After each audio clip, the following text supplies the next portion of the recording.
అందరికీ praise lord. జనవరి 30 ఈరోజు దేవుని వాగ్దానము. కాగా దేవుడు తన ఐశ్వర్యం చొప్పున క్రీస్తు యేసునందు మహిమలు మీ ప్రతి అవసరమును తీర్చును. ఫిలిప్పి 4:19.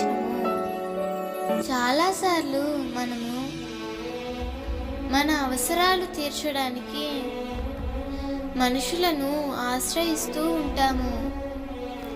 అలా ఆశ్రయించినప్పుడు తాత్కాలికంగా ఆ అవసరం తీర్చబడుతుంది, శాశ్వతంగా దానికి పరిష్కారము దక్కదు.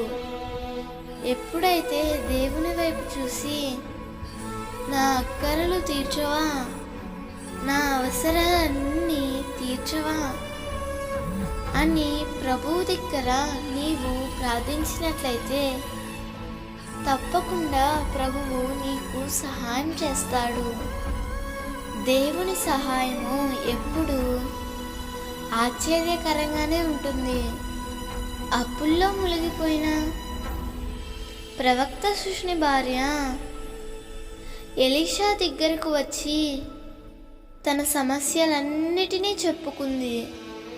దేవుడు ఆశ్చర్యకరంగా ఆమె అవసరాలు తీర్చుటకు ఒక నూనె కుండను వాడుకున్నాడు. ప్రియమిత్రమా, సమస్యలతో ఉన్నానని, పరిస్థితులన్నీ ప్రతికూలంగా ఉన్నాయని కృంగిపోతున్నావు కదా.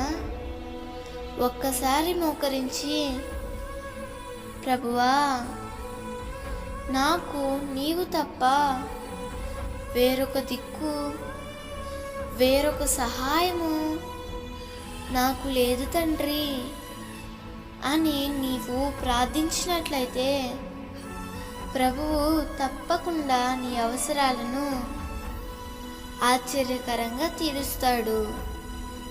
దేవుడు ఈ వాగ్దానము నీ జీవితంలో నిశ్చయముగా నెరవేర్చునుగాక. ఆమేన్.